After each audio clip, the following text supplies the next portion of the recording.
نحمده ونصلي على رسوله الكريم اما بعد اعوذ بالله من الشيطان الرجيم بسم الله الرحمن الرحيم يا ايها الذين امنوا لا تتخذوا اليهود والنصارى اولياء بعضهم اولياء بعض صدق الله العظيم۔ عالمی مجلس تحفظ ختم نبوت کے زیر اہتمام آل پاکستان 2 روزہ ختم نبوت کانفرنس کے سٹیج کے اوپر زعمائے ملت اکابرین موجود ہیں اور آپ حضرات پاکستان کے طول و عرض سے تشریف لائے۔ کل سے آپ اکابرین کے بیان سماعت فرما رہے ہیں، اپنے دلوں کو منور کر رہے ہیں۔ آپ نے ختم نبوت کے دلائل بھی سماعت فرمائے، قادیانیت کا دجل اور ان کا کفر بھی آپ نے سنا۔ آپ کے قلوب و اذہان کے اندر وہ پوری طرح آپ کو یاد ہو چکا ہے۔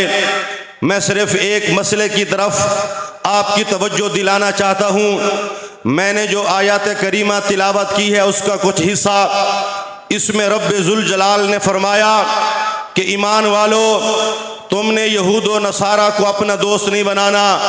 وہ ایک دوسرے تو دوست ہو سکتے ہیں، لیکن آپ کے اور اہل ایمان کے وہ دوست نہیں ہو سکتے۔ آپ دیکھیں کہ یہود و نصارہ وہ اہل کتاب ہیں، خود تو وہ غلط ہیں، لیکن جن انبیاء کے وہ پیروکار ہیں، وہ اللہ کے برگزیدہ پیغمبر تھے، وہ اللہ کے رسول تھے۔ اور اہل کتاب آپ کو اور مجھے مسلمان سمجھتے ہیں، وہ اپنے آپ کو ہمارے اس ملک کے اندر یہود و نصارہ وہ غیر مسلم عقلیہ سمجھتے ہیں۔ اللہ نے ان سے بھی دوستی کرنے سے منع کیا ہے، وہ ہمارے خیر خواہ نہیں ہو سکتے، چونکہ وہ کافر ہیں، خیر خواہ نہیں ہو سکتے۔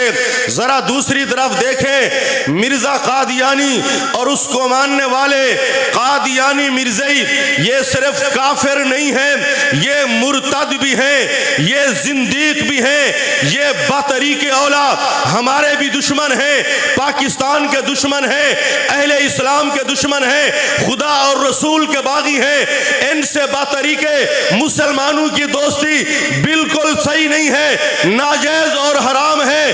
اس مسئلے کی روح سے علماء نے لکھا کہ قادیانی مرزائی یہ زندیق کے زمرے میں آتے ہیں۔ زندیق وہ ہوتا ہے خود کو مسلمان کہے، مسلمانوں کو کافر کہے، کافر ہونے کے باوجود اپنے کفر کو اسلام کہے، مسلمانوں کو کافر کہے۔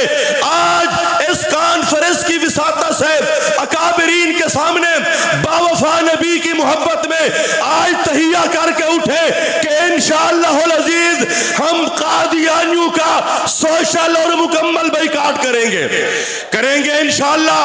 ہاتھ بلند کر کے قادیانیوں کا بائیکاٹ کریں گے۔ اور آخری گزارش، عالمی مجلس تحفظ ختم نبوت ہمارے اکابرین کی وہ بین الاقوامی جماعت ہے جو یوم تاسیس سے لے کر آج تک پورے پاکستان اور پوری دنیا کے اندر صف اول کا کردار ادا کرتے ہوئے نبی کی ختم نبوت پہ پہرا دے رہی ہے۔ آپ یہ تجدید عہد کریں، اکابرین کے سامنے ہم عالمی مجلس کے پلیٹ فارم سے ختم نبوت کے چوکیدار بنیں گے انشاءاللہ، سارے بنیں گے انشاءاللہ۔ نام محمد سے خوشبو وفا آتی ہے، نام محمد سے خوشبو وفا آتی ہے، اور آج بھی ان کے روزے سے امتی کی صدا آتی ہے۔ وآخر دعوانا